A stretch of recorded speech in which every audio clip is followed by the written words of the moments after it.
오늘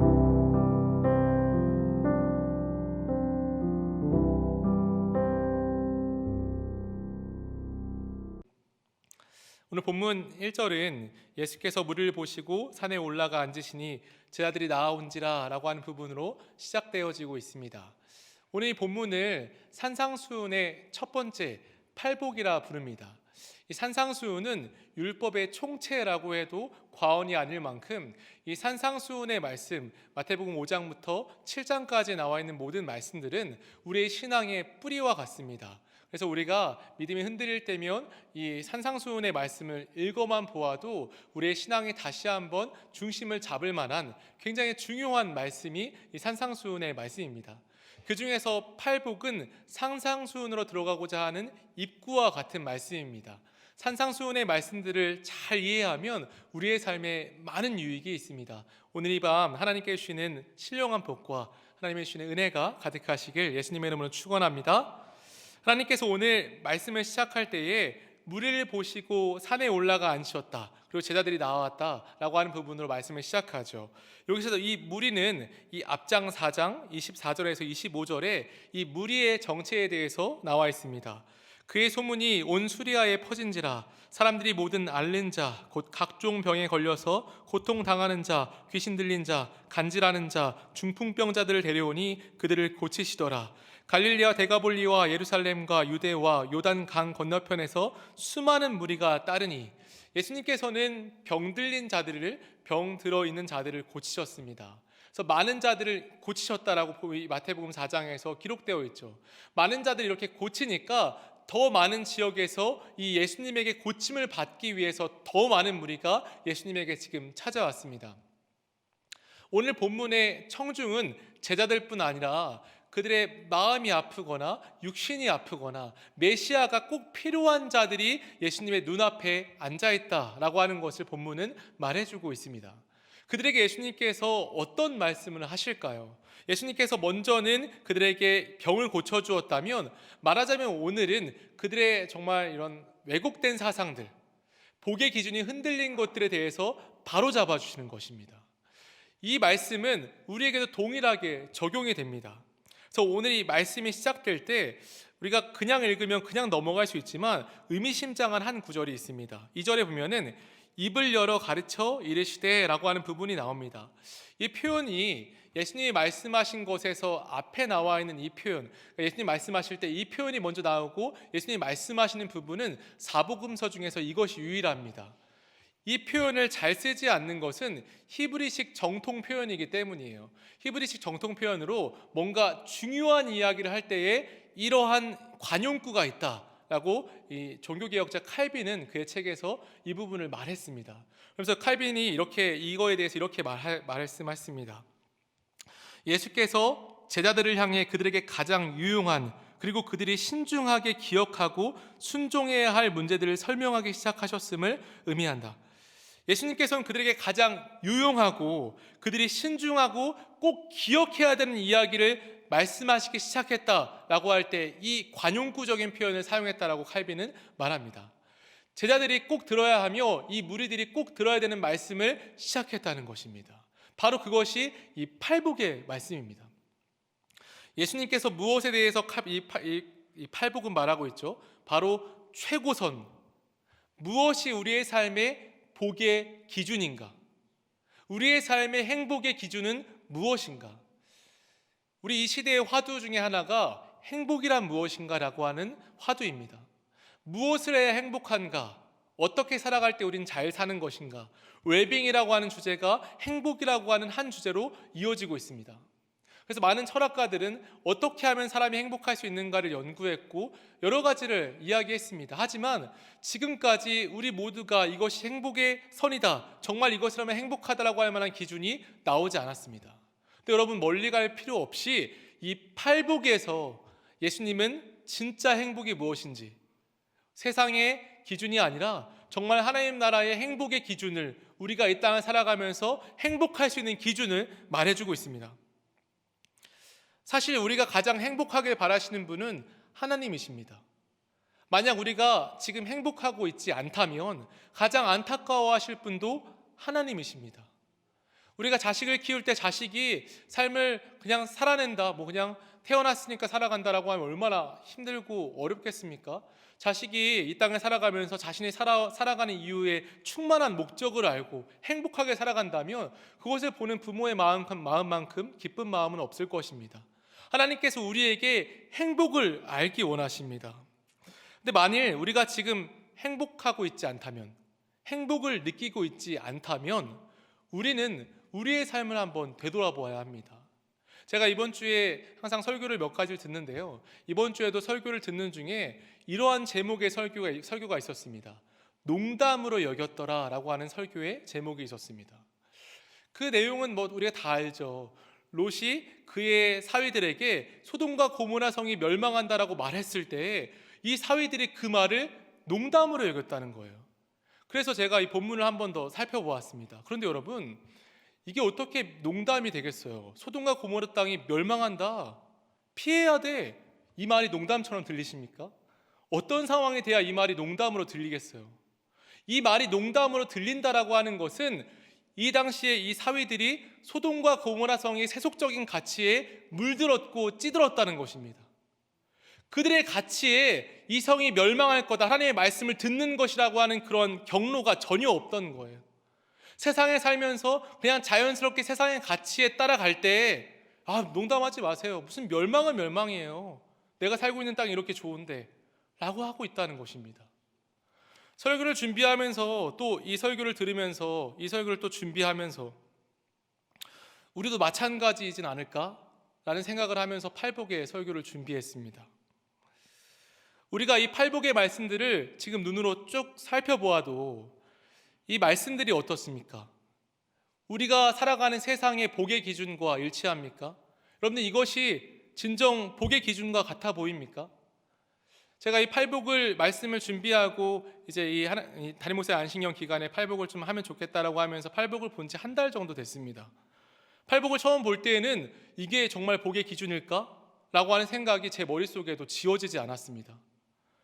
우리가 이따가도 보겠지만 심령이 가난한 자는 복이 있나니 천국이 그들의 것이며 천국은 심령이 가난한 자들의 것이다, 이러한 이야기가 복의 기준이라 말하고 있습니다. 우리가 이것이 복의 기준으로 느껴지지 않고 있다면 우리도 소돔과 고모라 성의 사위들과 같은 것입니다. 세상에서 복의 기준이라고 말하는 것에 우리의 생각과 우리의 기준이 흔들려서 우리가 하나님을 믿고 교회를 다닌다고 하지만 정작 정말 중요한 복의 기준은 잊어버린 채 그냥 세상에 살면서 교회도 다니는 그러한 신앙으로 전락해버린 것입니다. 오늘 원하기는 오늘 첫 번째와 두 번째 이 복에 대해서, 복의 기준에 대해 살펴보려고 합니다. 오늘 이 시간을 통하여서 정말 신령한 복, 하나님이 우리에게 주시는 행복의 기준이 회복되실 수 있기를 예수님의 이름으로 축원합니다. 아멘. 오늘 팔복의 첫 번째는 심령이 가난한 자는 복이 있다 라고 하는 부분입니다. 이것을 헬라어로 마카리오이 호이 프로코어 투 푸니마티라고 말합니다.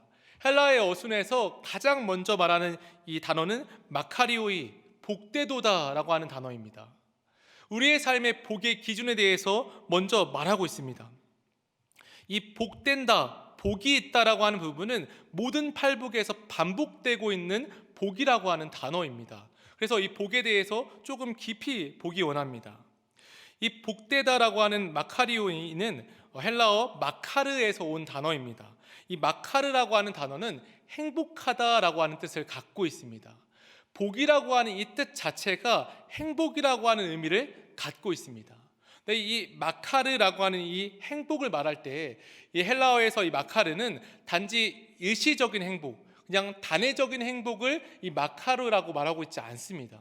성경에서 말하는 모든 행복은 예수님과 하나님과 성령님과 연관되어서 그 안에 있는 행복과 연관 지어질 때에 우리의 삶이 행복하다라고 말할 때 이 단어를 사용합니다. 하나님 안에 있을 때 행복하다는 것, 하나님과 연관되어 있을 때 우리는 행복해진다라고 하는 것을 말할 때에 이 복을 말합니다. 요한복음 16장 22절에 예수님께서 이렇게 말씀하셨죠. 지금은 너희가 근심하나 내가 다시 너희를 보리니 너희 마음이 기쁠 것이요 너희 기쁨을 빼앗을 자가 없으리라. 예수님께서 우리에게 주시는 행복은 절대 빼앗기는 행복이 아닙니다. 그러나 팔복의 모든 말씀들을 우리가 볼 때마다 우리 안에 행복의 기준은 절대 지워지지 않고 없어지지 않고 세상이 흔들 수 없는 행복의 기준입니다. 그래서 윌리엄 바클레이라고 하는 목사님은 이 부분에 대해서 이렇게 말했습니다. 인간의 행복은 삶의 기회와 변화에 좌우된다. 다시 말해 삶이 줄 수도 있고 파괴할 수도 있는 것이다. 그러나 그리스도의 복은 그 누구도 손댈 수도 공격할 수도 없다. 하나님께서 우리에게 주시는 이 행복은 절대 변하지 않습니다. 그러므로 우리가 팔복의 말씀을 깊이 묵상하면 우리 안에 지워지지 않고 없어지지 않으며 공격받을 수 없는 행복의 기준을 회복하는 것입니다. 이 빼앗을 수 없는 마카리올이라고 하는 이 단어를 히브리어로는 에제르라고 하는 단어를 사용합니다. 이 히브리어 에제르는 생명의 충만, 경건, 지혜로운 아내라고 하는 의미를 갖고 있습니다. 이 한 단어를 헬라어와 히브리어 두 가지 측면으로 바라보고 있는데요. 이 히브리어로 볼 때 이 에제르는 다시 말해서 생명의 충만이라고 하는 의미가 강합니다. 너 참 복이 있어 라고 이 히브리식으로 표현할 때에 이 말은 너 지금 생명력으로 충만하구나. 그러니까 뭔가 이런 주의 영으로 충만한 상태를 복이 있다, 에제르다 라고 이렇게 말하곤 했습니다. 그리고 이 단어는 구약에서 어떤 복의 기준을 말할 때 이런 물질적인 축복들을 구약에서 복의 기준이라고 말하는 것 같지만 그렇지 않습니다. 이 에제르라고 하는 단어는 구약에서 어떤 세속적인 번영이나 이런 부를 갖는 것이나 뭐 자신의 이생의 자랑이나 영광 이런 것들에 이 단어가 한 번도 사용되고 있지 않습니다.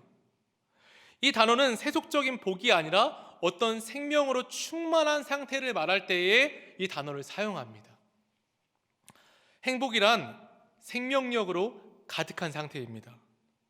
그래서 이 단어는 거룩이라고 하는 단어도 함께 포함하고 있는 것입니다. 이 에제르라고 하는 단어가 거룩이라고 하는 뜻을 갖고 있는 것은 하나님께서 우리에게 말씀하실 때 내가 거룩하니 너희도 뭐라 하시죠? 거룩해라 라고 말씀하시죠. 하나님께서 왜 그가 거룩하니 우리도 거룩하라 라고 말씀하십니까? 그것은 베드로가 베드로후서 1장 4절에 너희는 신성한 성품에 참여하는 자다라고 하는 말로 우리가 설명할 수 있습니다. 저와 여러분들은 신성한 성품에 참여하는 자입니다. 이것은 하나님의 성품, 이 하나님이 갖고 있는 우리가 공유하고 있는 신적인 성품들을 우리가 참여하는 자, 갖는 자라고 하는 뜻입니다. 우리가 하나님께서 우리에게 행복이라고 말씀하실 때 행복한 자는 하나님이 갖고 있는 그런 신령한 것들, 신령한 축복과 신령한 은혜를 공유하는 자들을 행복한 자들이다 라고 말할 수 있습니다. 그래서 우리는 항상 생각해야 합니다. 우리는 하나님과 가까워질 때 행복을 느낄 수 있습니다. 하나님과 멀어지면 멀어질수록 우리는 행복을 느낄 수 없습니다. 하나님과 멀어지면 멀어질수록 세속적 가치에 물들고 하나님과 가까워지면 가까워질수록 하나님의 가치, 하나님이 우리에게 주시는 성품의 가치와 일치하기 시작합니다. 그때 비로소 우리는 행복을 느낄 수 있습니다. 우리 안에 이 가치가 새롭게 되어지는 은혜가 있으시길 바랍니다. 우리에게 주시는 하나님의 생명력으로 충만할 때 우리는 행복합니다. 하나님을 닮아갈 때 행복해지고 예수 그리스도의 성품이 우리 안에 나타날 때 우리는 행복해지고 이 성령님이 우리 안에 능력이 되어서 우리가 삶을 살아갈 때 매 순간 성령님을 의지하며 그를 우리의 능력 삼을 때 우리는 행복해집니다. 원하고 바라고 기도합니다라고 하는 찬양의 가사가 이것 아닙니까? 이 세상을 살아가는 동안에 나의 힘을 의지할 수 없으니 기도하고 낙심하지 말 것은 주께서 참 소망이 되심이라. 주의 길을 걸어가는 동안에 세상의 것 의지할 수 없으니 감사하고 낙심하지 말 것은 주께서 참 기쁨이 되심이라. 하나님의 꿈이 나의 비전이 되고 예수님의 성품이 나의 인격이 되고 성령님의 권능이 나의 능력이 되길 원하고 바라고 기도합니다.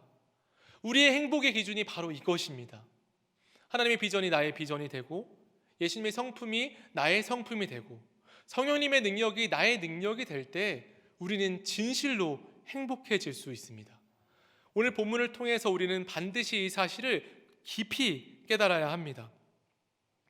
바라기는 충신의 모든 성도, 이 자리에 오신 모든 성도 여러분이 하나님의 꿈이 나의 비전이 되고 예수님의 성품이 나의 성품이 되고 성령님의 능력이 우리의 능력이 되어질 수 있기를 예수님의 이름으로 축원합니다. 그렇다면 이제 본격적으로 복의 첫 번째 기준이 무엇인가? 우리 오늘 이 3절 말씀 같이 한번 읽어볼까요? 시작. 심령이 가난한 자는 복이 있나니. 오늘 3절에서 말하는 건 심령이 가난한 자라고 하는 것입니다. 심령이 가난한 자는 복이 있다.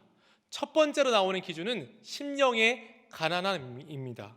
이 심령의 가난하다라고 하는 이 말을 한마디로 말한다면 겸손이라 말할 수 있습니다. 겸손해진다는 것을 심령의 가난함이라고 우리에게 설명해 주고 있습니다. 누가복음 18장 14절에 보면 예수님께서 이렇게 말씀하셨습니다. 무릇 자기를 높이는 자는 낮아지고 자기를 낮추는 자는 높아지리라. 우리의 신앙은 언제든지 겸손으로부터 시작해야 합니다. 예수님 앞에 나아갈 때 우리는 바짝 엎드리는 그러한 존재로 나아가야 합니다. 근데 이 심령의 가난한 자라고 하는 이 말은 우리가 예수님 앞에 무엇인가 겸손한 행동을 해서 겸손해진다라고 하는 것을 말하는 것이 아닙니다. 우리의 존재 자체를 깨달아질 때에 우리가 하나님 앞에 겸손해질 수 있다는 것을 말하는 것입니다. 심령이 가난하다라고 하는 것은 우리가 무엇인가를 해서 심령이 가난해지는 것이 아니고 우리 존재 자체를 깨닫는 것입니다. 이것은 물질적인 가난함을 말하는 것도 아니고 우리 안에 있는 영적인 가난함, 다시 말해서 우리 안에 있는 내적 가난을 의미합니다. 우리 안에 있는 영적인 가난함. 그래서 이 단어를 이야기할 때 이 단어를 이 가난하다라고 하는 단어를 프로카스라고 하는 단어를 사용합니다. 이 프로카스라고 하는 단어를 사용하는 것은 주목해 볼 만한 부분입니다. 프로카스라고 하는 뜻은 이런 뜻이에요. 자신의 신분을 알리는 것조차 몹시 부끄러워하는 거지를 말합니다. 거지들 중에서도 이 거지를 지칭하는 단어가 이 프로카스와 페나스라고 하는 단어로 나눠집니다. 근데 이 페나스라고 하는 단어는 어느 정도 음식은 먹을 수 있는 정도의 가난함을 말합니다. 근데 이 페나스와 비교되며 이 하나님께서 오늘 심령이 가난하다고 할 때 이 가난함의 프로카스를 사용하는 것은 이 프로카스의 뜻 때문입니다. 프로카스는 생명을 유지하기도 어려운 정도, 생명을 유지할 음식도 없는 거지가 꼭 구걸해야만 하는 거지를 지칭할 때 이 프로카스라고 하는 단어를 사용합니다. 이 말의 뜻이 무엇입니까? 우리의 심령의 가난함, 이 영적인 가난함은 어떠한 수준이라고 하는 것을 말하는 거예요. 우리가 하나님께 온전히, 영적으로는 하나님을 온전히 의지해야 하는 존재이다. 하나님께 은혜를 간구하지 않고는 살아갈 수 없는 존재라고 하는 것을 이 프로카스라고 하는 단어로 설명하고 있습니다. 우리는 우리 스스로 어떠한 우리 안에서 이런 신령한 것들의 선한 것들이 나올 수 없는 존재입니다. 우리가 선악과를 먹고 타락했을 때 우리의 존재를 전적 타락이라고 말합니다. 칼빈의 5대 강령 중에 제일 먼저 첫 번째가 전적 타락입니다. 우리 안에서 선한 것들이 나올 수 없다는 것입니다. 우리 안에 선한 것들이 나올 수 없다면 우리에게 선한 것들이 주입되는 것은 반드시 외부로부터 나온다. 이것이 바로 심령이 가난한 자라고 하는 의미입니다. 그래서 이 심령이 가난하다라고 하는 헬라어를 이렇게 말합니다. 프토코이투 푸뉴마티라고 말합니다. 투는 뭐뭇을 향해, 푸뉴마는 영을 말하기도 하지만 성령을 말하기도 합니다. 그래서 이 프로카스라고 하는 단어를 대입하면 하나님의 영을 향하여서 구걸하는 심령을 갖고 있는 자라고 하는 뜻입니다.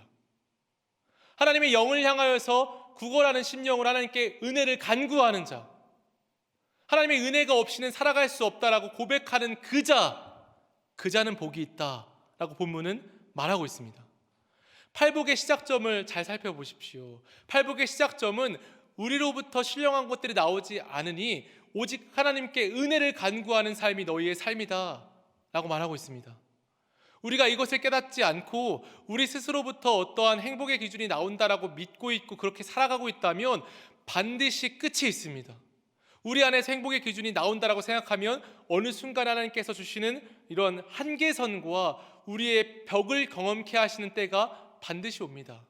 그 행복은 오래 갈 수 없습니다. 하지만 우리로부터 행복이 나오지 않고 우리에게 은혜를 부어주시는 하나님께 우리의 시선을 돌리는 자, 하나님께 우리의 복이 있다, 나의 행복의 기준이 있다 라고 믿는 자에게는 하나님께서 한량없는 은혜를 부어주십니다. 복의 기준은 바로 이 첫 번째 복의 기준은 바로 이 내용입니다. 이것은 우리의 영적인 상태, 이 상태가 얼마나 공고한지를 살펴보라는 것입니다. 그럼 우리의 삶은 항상 이 물음 속에 사는 삶입니다. 나의 영적인 상태가 얼마나 가련하고 비참한가, 하나님의 도움 없이 내가 어떻게 살아갈 수 있는가 라고 하는 이 물음과 이 영적인 우리의 이런 영적인 외침이 우리 안에 항상 있어야 한다는 것입니다. 그래서 우리는 항상 목마른 사슴과 같은 심정이 있어야 합니다. 시편 42편 1절에 하나님이여 사슴이 시냇물을 찾기에 갈급함같이 내 영혼이 주를 찾기에 갈급하나이다. 항상 주님을 향해서 갈급한 마음을 갖고 있는 것입니다. 하나님, 오늘도 나와 동행해 주세요. 주님, 나의 손을 꼭 붙잡고 나와 함께 해주세요라고 하는 그 심정이 우리 안에 있어야 합니다. 어린 아이일수록 아이들이 이제 걸음을 배울 때쯤에 이 부모의 손을 꼭 잡고 부모가 더 손을 꼭 붙잡고 걸어갑니다. 왜 그렇습니까? 아이가 넘어질 때 그 아이의 손을 붙잡아주기 위함입니다. 저는 매일 아침마다 하나님께 기도하는 제일 첫 번째 기도 제목이 이것입니다. 하나님, 오늘도 내 손을 꼭 붙잡아주세요. 나 주님의 은혜 없이는 살아갈 수 없습니다. 주님, 나와 동행해 주세요. 이 고백을 여러분들도 매일 하지 않습니까? 하나님께 심령이 가난하다, 하나님께 가난한 자, 심령이 가난한 자는 항상 이 기도를 드리는 자입니다. 나는 할 수 없습니다, 하나님 나에게 은혜를 주세요 라고 하는 그 중심을 갖고 있는 자입니다. 이러한 중심을 갖고 있는 자는 자연스럽게 4절의 고백으로 이어집니다. 4절이 무엇이죠? 애통하는 자는 복이 있나니 그들이 위로를 받을 것이미요 입니다. 하나님께 이러한 하나님께 온전한 중심을 드리고 하나님 나에게 은혜를 주십시오, 주님 없으면 내가 살아갈 수 없습니다 라고 고백하는 자들은 하나님을 향하여 애통하는 자입니다. 여러분, 하나님을 향하여서 눈물 흘린 적이 가까운 시기에 있으십니까? 하나님의 이름을 부르고 하나님께 기도할 때에 눈물이 흘러나오실 때가 언제적이십니까? 우리의 눈물, 하나님을 향하여서 애통하는 것은 복의 기준입니다. 하나님을 향하여서 눈물을 흘릴 수 있다는 것은 하나님께 주신 축복입니다. 행복의 기준을 회복시키시는 하나님의 한 방편입니다. 그러므로 기도하실 때에 주님께 정말 애절하게 주님을 향하여서 구걸하는 심령으로, 오죽하면 하나님께서 이 프로카스라고 하는 단어를 사용하셨겠습니까? 하나님을 향하여서 구걸하는 그 심령으로, 먹을 것이 없어서 구걸하는 심령으로 하나님께 은혜를 간구해라. 은혜를 그렇게 간구할 때 눈물 한 방울 흘리지 않으면서 간구할 수 있겠느냐라고 하는 것을 말하는 것입니다. 그러므로 오늘 이 밤에 주님께 기도할 때 주님 나의 손을 꼭 붙잡아 주시고 내 삶 가운데 동행해 주세요라고 하는 그 간구를 정말 애통하는 심정으로 정말 눈물을 흘리며 간구하실 수 있기를 바랍니다. 하나님께서 우리가 주님께 눈물을 흘릴 때에 우리에게 약속해 주시는 것이 있습니다. 이 애통한다라고 하는 부분의 설교를 준비하면서 제 마음에 와닿고 마음에 이렇게 깊숙이 파고드는 문구가 하나 있었습니다. 우리의 눈물을 하나님께로 돌려보낸다. 여러분, 시편 56편 8절에 다윗이 이렇게 고백합니다. 나의 눈물을 주의 병에 담으소서. 이것이 주의 책에 기록되지 아니하였나이까. 나의 눈물을 주의 병에 담으소서. 이것이 주의 책에 기록되지 않습니까? 다윗이 말하는 거예요. 이 표현이 정말 구체적으로 말한다면 저와 여러분들이 하나님을 향하여서 눈물을 흘릴 때 하나님은 그의 병을 가지고 우리의 눈물을 모은다는 것입니다. 우리의 눈물 하나하나를 그의 병에 모으고 그의 책에 우리가 눈물 흘린 이유에 대해서 적어 놓으신다는 것입니다. 그래서 애통하는 자는 복이 있나니 그들이 위로를 받을 것이다. 그것이 바로 이 말씀입니다. 너희의 눈물을 내가 다 모으고 있다. 내가 너희의 눈물의 이유를 책에 기록하고 있다. 그러므로 위로를 받으라 라고 하나님께서 말씀하고 있습니다. 같은 팔복을 다루고 있는 누가복음 6장 20절에서 21절에는 오늘 본문을 이렇게 기록합니다. 또 다른 시각에서 누가의 시각에서 조금은 더 새롭게 이야기합니다. 예수께서 눈을 들어 제자들을 보시고 이르시되 너희 가난한 자는 복이 있나니 하나님의 나라가 너희 것이며 지금 줄인 자는 복이 있나니 너희가 배부름을 얻을 것이며 지금 우는 자는 복이 있나니 너희가 웃을 것이며. 이 누가가 이야기하는 팔복의 강조점은 지금과 너희입니다. 너, 지금 심령에 가난한 너는 천국이 너에게 지금 있을 것이다. 하나님을 향하여서 애통하는 하나님께서 너를 지금 웃게 해주실 것이다. 누가가 이야기하는 강조점이 무엇이죠? 하나님의 나라의 실현입니다. 하나님의 나라, 천국, 심령에 가난한 자는 복이 있나니 천국이 그들의 것이며 라고 말씀하실 때 이 천국은 현재적인 의미와 미래적인 의미가 동시에 있습니다. 우리가 하나님 앞에 심령에 가난하면서 애통하며 주님 나를 도와주세요 라고 할 때에 지금 우리의 마음속에 하나님의 나라가, 그 천국이 지금 이루어집니다. 천국의 기쁨, 하나님께서 예수님을 통하여서 지금 우리의 마음을 다스리시는 그 기쁨은 천국의 기쁨으로 우리가 영원히 누릴 수 있는 기쁨 중에 하나입니다. 그러므로 이 팔복, 심령이 가난하며 하나님께 애통하는 자의 중심 가운데 천국은 지금 임합니다. 그리고 미래적으로 우리에게 주실 그 천국의 그 기쁨과 그 은혜들이 그 미래에 있을지라도 우리에게 그 기쁨들이 우리에게 밀려오는 것과 같습니다. 그래서 에베소 2장에서는 천국에 대해서 이렇게 말하죠. 이미 그리스도 안에서 함께 천국에 앉혀졌으며 지금부터 영원까지 그의 모든 은혜와 자비하심을 받을 것이라고 에베소 2장은 단언합니다. 지금 너희 그리스도의 통치를 받고 있고 이제 나중에 너희는 그리스도 안에서 그 영원한 그 기쁨을 너희에게 줄 것이다 라고 에베소 2장은 단언하며 말합니다. 우리 심령에 가난한 자는 하나님께서 천국의 기쁨을 주시겠다, 심령에 가난하여서 주님께 애통하는 자는 천국의 기쁨을 주시겠다라고 우리에게 약속하고 있습니다. 우리의 삶의 모든 결핍들, 우리의 삶의 주님을 향하여서 심령에 가난하여 애통하는 마음을 갖는 자들에게 주님께서 천국의 기쁨을 주시겠다라고 주님은 분명히 오늘 본문을 통하여서 약속하고 있습니다. 제가 얼마 전에 설교를 하고 개인적으로 설교가 너무 좀 잘 안 풀린 때가 있었습니다. 그래서 이 앞에서 설교를 하고 나서 앞에서 기도를 하면서 주님을 향하여서 그렇게 외쳤던 기억이 나요. 주님, 설교가 너무 어렵습니다 라고 고백했습니다. 너무 어렵고 너무 힘듭니다 하면서 울었던 기억이 나요. 하나님, 너무 어렵고 힘듭니다.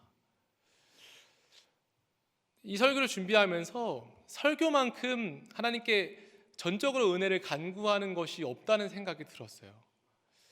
설교가 제 힘으로 할 수 있습니까? 제가 어떤 말을 잘해서 설교를 합니까? 여러분과 뭐 더 잘 알아서 설교를 합니까? 아니죠. 하나님께서 말씀하라 하신 것을 하나님의 도구 되어서 말하는 거죠. 그러면 제 물론 제가 가지고 있는 능력들이 하나님께 쓰임 받지만 전적으로 하나님의 은혜가 필요한 것이 설교의 자리입니다. 오늘 설교를 준비하면서 마침 이 결론 부분을 낼 때 그때의 생각이 났습니다.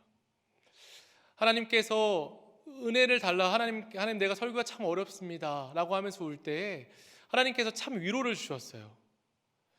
어떤 음성과도 같은 말씀도 주셨고, 제가 그걸 다 말할 수 없지만 정말 따뜻하게 그 마음을 감싸주는 느낌이 들었어요. 잘하고 있다, 이런 마음에 가득 있었습니다.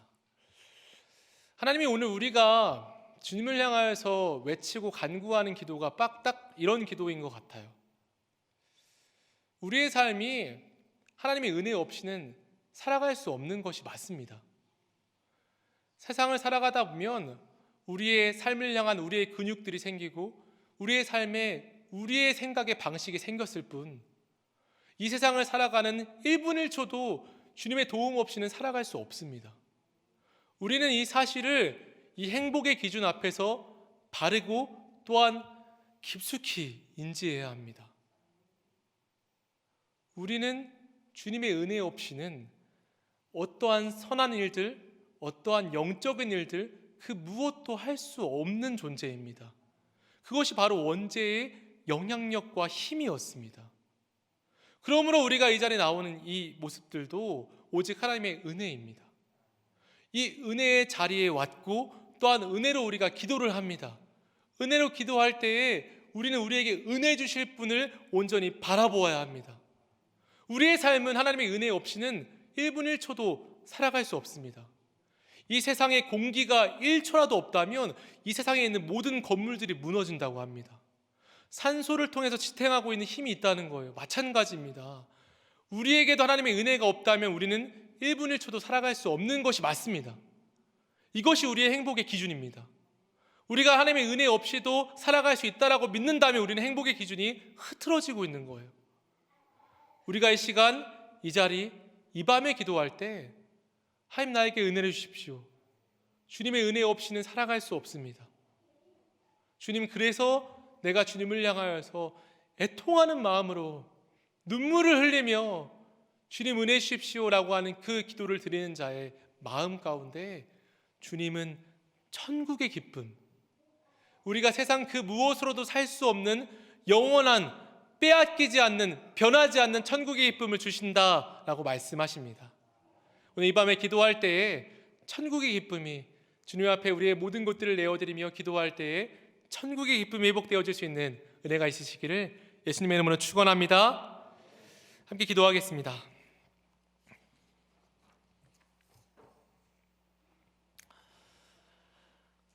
살아계신 아버지, 우리가 이 땅을 살아가면서 행복의 기준이 점차 세속화되어지고 세상에 살아가면서 주님의 도움 없이 살아가는 날들, 하나님 앞에 기도하지 않고 살아가는 날들, 주의 말씀을 읽지 않고 살아가는 날들이 쌓이다 보면 하나님이 없이 우리가 마치 살아가는 것처럼 살아가는 때가 참 많이 있습니다. 주님, 우리가 이 시간 정직하게 고백하기는 우리의 삶의 복의 기준이 흔들렸습니다.